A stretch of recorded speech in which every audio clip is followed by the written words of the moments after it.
Olá pessoal, uma honra estar participando aí com vocês do workshop de alimentos funcionais, falando um pouquinho sobre os compostos bioativos e a possibilidade de desenvolvimento de produtos a partir dos resíduos da indústria vinícola, né?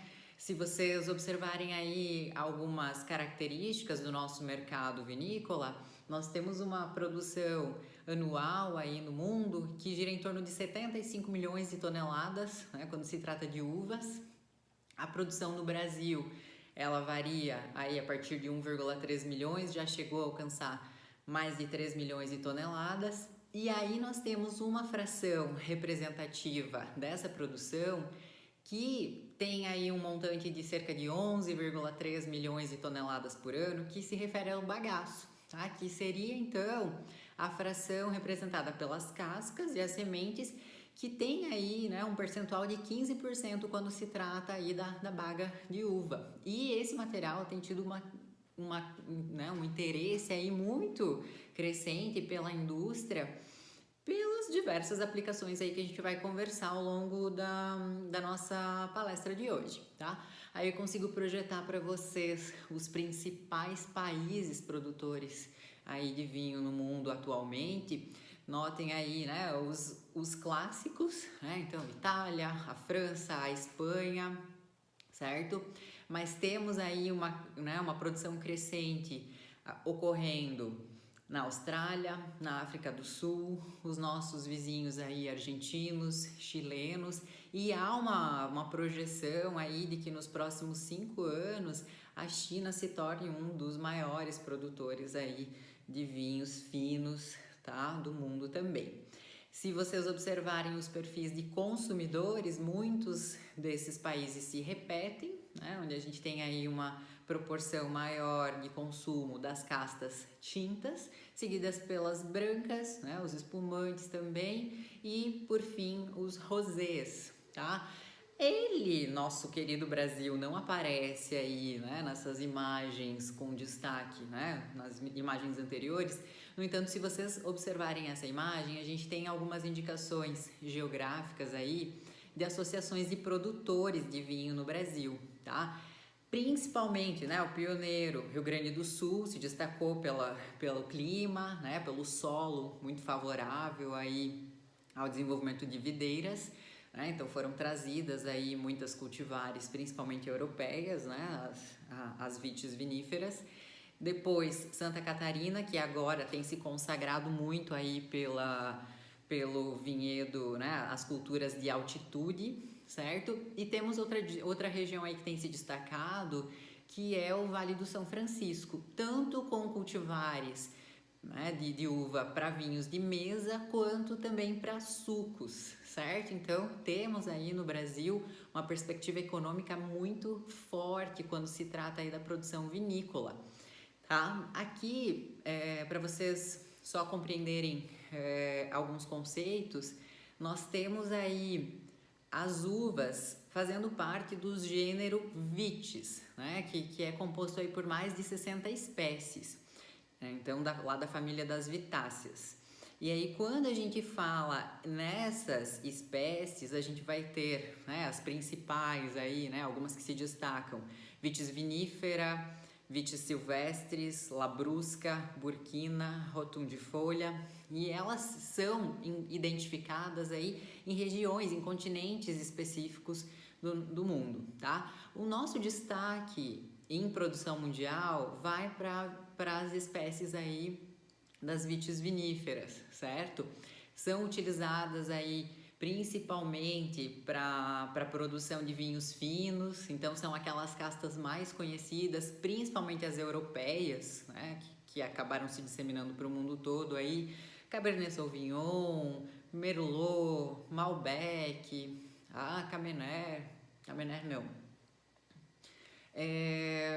Essas uvas aí, elas têm uma característica de terem a casca mais grossa, certo? E as bagas um pouquinho menores. Isso é muito interessante para o processamento, né, para o processo de fermentação aí, e para as características de obtenção dos vinhos, que tem uma proporção maior de taninos. Então, né, se percebe uma astringência maior aí nas papilas gustativas. Então, realmente para enologia, para os apreciadores, isso é bem interessante. Já as cultivares aí pertencentes às espécies da Vitis labrusca, que é mais conhecida, né, como as uvas americanas, elas têm por características bagas maiores, a casca mais fina, são conhecidas aí como uvas de mesa, tá? E são matéria-prima para produção aí de vinhos suaves, né? Ou os vinhos de mesa aí, que acabam representando uma proporção altíssima aí do consumo, né, da preferência da população no dia a dia, ok? E aí aqui só uma imagem para vocês verem um pouquinho, né, de um processamento mais a nível laboratorial, quando se trata da produção da farinha do bagaço de uva, né, a separação do bagaço, a passagem aí pelo moinho, certo? E a peneiração aí para se obter a farinha lisa. Esse bagaço, pessoal, ele tem um destaque hoje na indústria, principalmente de alimentos, mas na indústria cosmética. A própria indústria moveleira tem utilizado esse material, né, devido ao seu riquíssimo conteúdo aí químico, né, os seus componentes, principalmente nutricionais aí. Então, já falamos, ele é um resíduo muito abundante na indústria vinícola, tá? Era descartado, mas vejam a possibilidade, né? A infinidade aí de qualidades que ele tem. Então, um conteúdo de fibras aumentadíssimo, né? Então, para enriquecimento aí na ingestão de fibras da dieta, fibras de alta qualidade, né? Uma boa distribuição entre fibras solúveis e insolúveis. Alto índice de flavonoides, antocianinas, compostos aromáticos, ácidos e taninos, tá? E aí, quando a gente fala nesses compostos, o grupo mais abundante nas uvas, nos resíduos e na natureza, de um modo geral, são os compostos fenólicos, né? Então, eles representam aí o maior grupo de antioxidantes naturais. E a gente tem aí cerca de 8.000 compostos sendo identificados. Então, né, onde é que a gente encontra? Frutas de um modo geral, hortaliças, né? Temos aí uma variedade riquíssima. Mas quando a gente fala da uva, é interessante perceber como cada cultivar apresenta uma proporção distinta desses compostos fenólicos aí, tá? Também, quando a gente fala aí num componente dos resíduos, as sementes são muito representativas. Se nós pegarmos hoje o que movimenta o mercado econômico da produção de óleos de semente de uva, eles têm sido basicamente provenientes dos resíduos, né? Do que antes era desperdiçado, tá? Porque é um produto que tem um valor agregado aumentadíssimo, tá? Então, vejam aí, ele, né, apresenta cerca de 8 a 20% de óleo na semente, cerca de 3 milhões de sementes, de 3 milhões de toneladas de sementes são descartadas anualmente. E quando a gente pensa no perfil do óleo, ele é rico em ácidos graxos insaturados e saturados, mas principalmente aí o ácido graxo insaturado, o linoleico, tá? Fonte riquíssima de vitamina E e tem aí uma proporção também de cerca de 60 a 70% de compostos fenólicos. Quando a gente fala nesses fenólicos presentes lá nas uvas, nós temos aí duas principais classes representando, tá? Então, nesse organograma a gente consegue observar os fenóis, né, simples, e temos aí os polifenóis. Então, né, essa divisão aí de compostos na esquerda e na direita, vamos dar aí né, todos eles são importantíssimos quando a gente fala em atividade antirradicalar, né, ou antioxidante, mas nessa divisão, nessa ênfase da direita, nós temos aí os flavonoides, temos os estilbenos, que é representado aí pelo composto bioativo de interesse tão grande hoje, né, aí na comunidade científica, a partir do suco de uva e também do vinho, que é o resveratrol.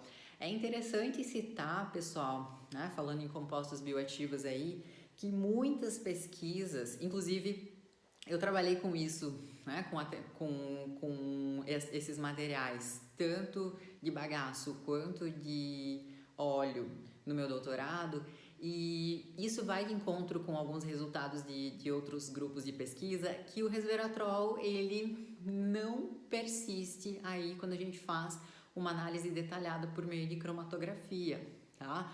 Então, se presume que ele realmente, né, pelo processamento todo, ele fica contido na sua maior parte, na sua maior proporção, lá no vinho e no suco de uva, tá? Então, ele é aí, né, o polifenol do grupo dos estilbenos. E temos aí taninos, né, de importância, que são, né, as proantocianidinas, os galatoninos, né, e aí por diante. Então, esse esquema aí, inclusive é uma revisão de um grupo de brasileiros aí da Federal do Rio de Janeiro, né, e muito rica aí em relação a esses materiais quando se trata desses resíduos, tá?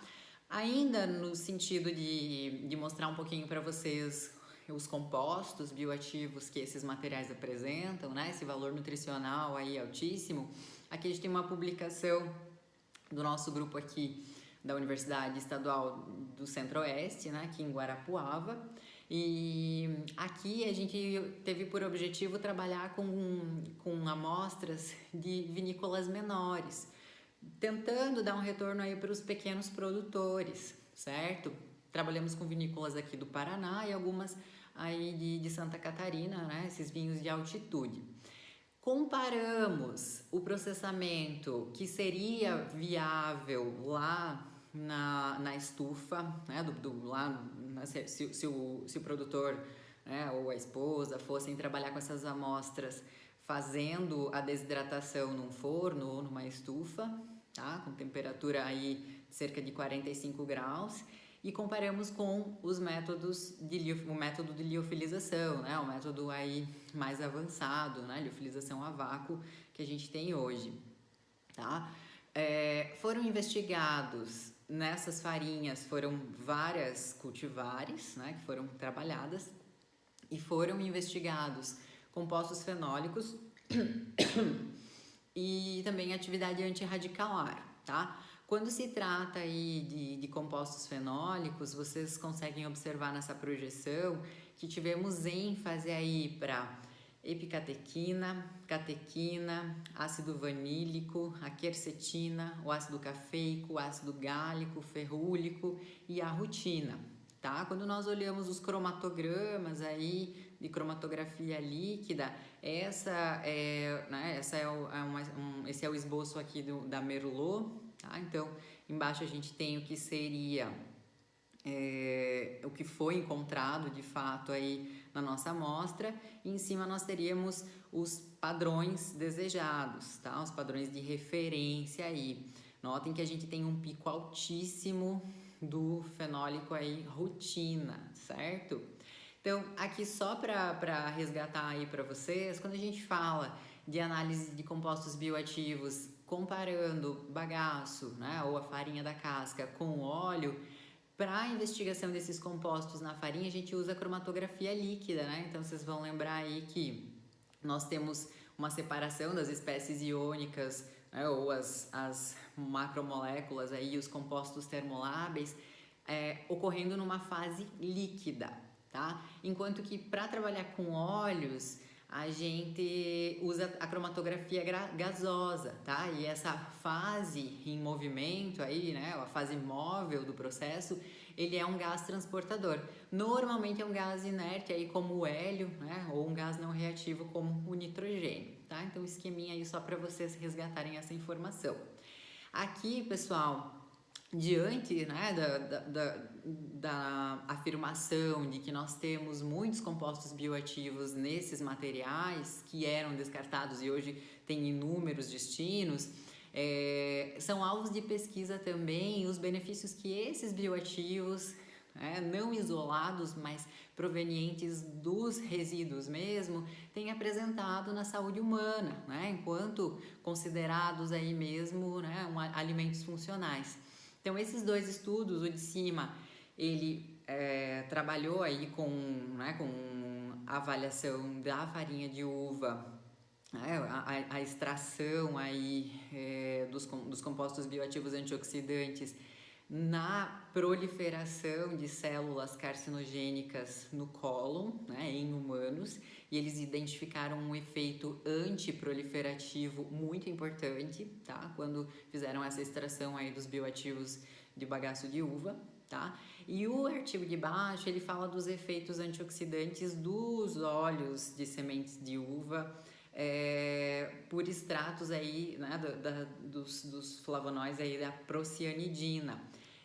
Esse foi um estudo em ratos, tá? Mas eles tiveram uma associação aí com um efeito antiobesogênico, tá? Eu cito aqui somente algumas características, mas é interessante como tem se mostrado muito a proteção a nível hepático, né? Proteção antioxidante, proteção renal, né? Também. Então, esse estudo vale a pena aí uma exploração maior, porque ainda, né, a nível experimental, tá? Mas resultados aí que valem a pena, né? Hoje a gente também já tem alguns outros estudos em andamento aí, mas pensando também nessas características, né, nos benefícios do óleo, tá? Quando a gente fala em desenvolvimento de produtos, as farinhas normalmente podem ser produzidas só da casca separada ou do bagaço, né? Que vai incluir aí a semente processada também.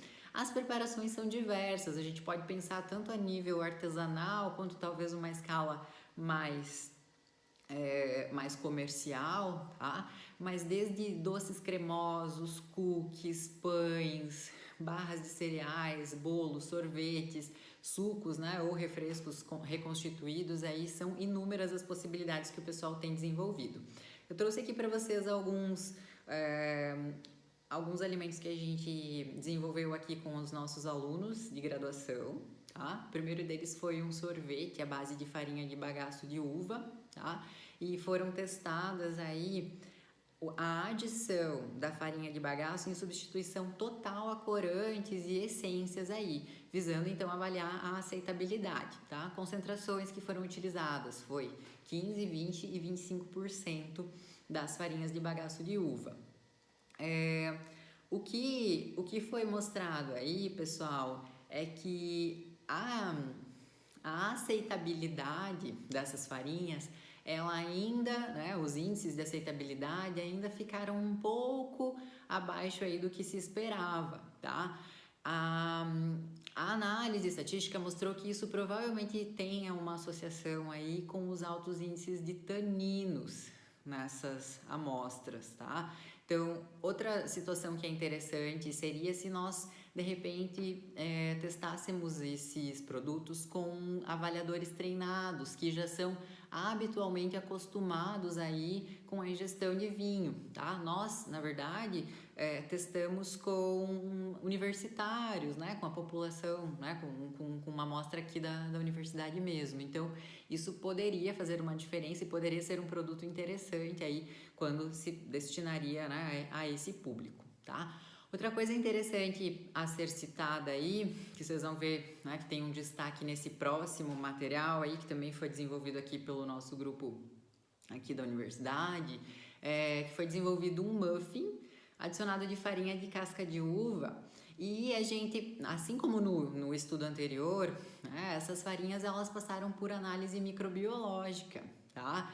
Então, podemos afirmar que esse processamento, tá, tanto aí, né, do aquecimento da estufa, né, quanto do liofilizador, claro que o liofilizador é algo já mais garantido, né, mais seguro, mas a gente tem aí uma comprovação de que esse processamento, né, esse aquecimento térmico, ele consegue garantir uma qualidade microbiológica dessas amostras.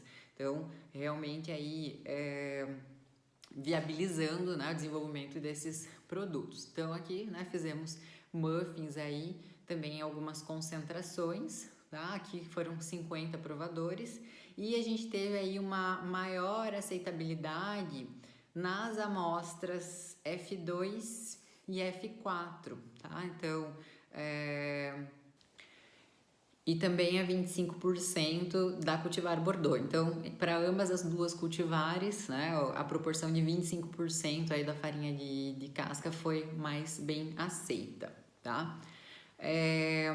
Aqui, pessoal, só para a gente ir já se encaminhando para finalização, eu gostaria de mostrar um pouquinho do perfil de compostos aí identificados no óleo da semente de uva.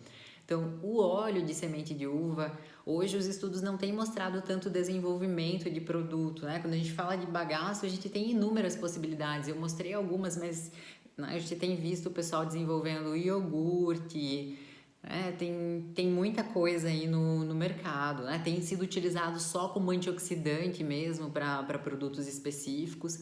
Agora, quando a gente fala do óleo, ele por si só já é um produto riquíssimo, né? Tem muitos estudos aí mostrando uma associação inversa, né, com doenças cardiovasculares, né, com o perfil lipídico aí. E se vocês observarem, a gente tem uma característica interessante que é o ponto de fumaça, né? O ponto de saturação, que é quando a gente tem lá a molécula, né? O glicerol, quando ele atinge altas temperaturas, ele acaba sendo...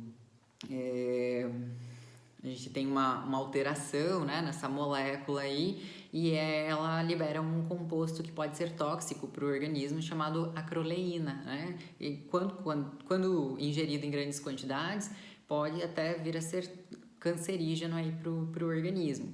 A vantagem do óleo de semente de uva é que ele tem um ponto de fumaça elevado, né? Acima aí de 200 graus. Tem alguns compostos que chegam a se manterem aí estáveis acima de 400, 500 graus. Então isso é interessante, é um óleo que pode ser utilizado na culinária de forma segura quando se trata aí da saúde, inclusive até para frituras de imersão.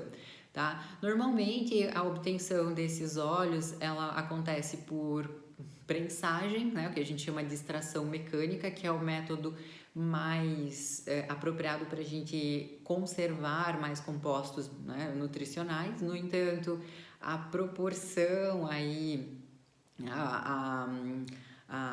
o rendimento desse óleo acaba sendo baixo, então a indústria acaba optando pelo segundo processamento aí, que seria a extração pelo solvente hexano, o qual acaba interferindo aí, né, causando uma interferência na biodisponibilidade de alguns bioativos, tá? No perfil de ácidos graxos, a gente tem aí, né, oleico e linoleico numa maior proporção. Dos saturados, temos o esteárico e palmítico. Também temos aí um destaque para o esterol beta-citosterol, que é excelente aí quando se trata, né, de controle aí dos níveis lipídicos, né, principalmente aí o LDL colesterol.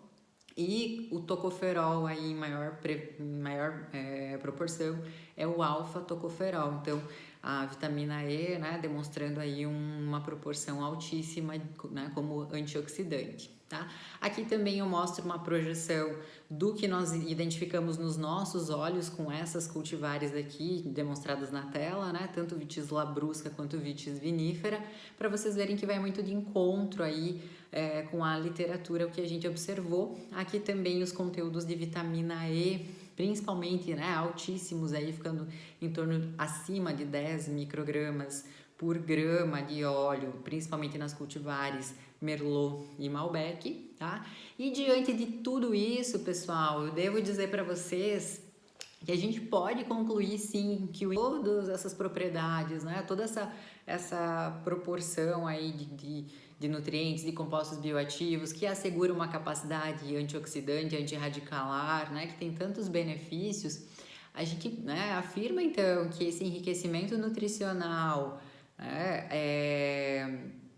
ele é viável hoje, né, até porque ele agrega valor aí, então, né, ao resíduo agroindustrial que era descartado pelas vinícolas, e essas farinhas, né, adicionadas em produtos e a extração dos óleos a partir das sementes são alternativas viáveis e sustentáveis hoje na indústria alimentícia, cosmética, né, e outras tantas aí que a gente tem visto, certo? Então fica aí, né, algumas informações para vocês se aprofundarem um pouquinho mais. Precisando de qualquer coisa, pessoal, estou aí à disposição, só fazer contato, tá? Foi um prazer aí estar com vocês durante esses momentos. Um abração, ótimo congresso aí, pessoal!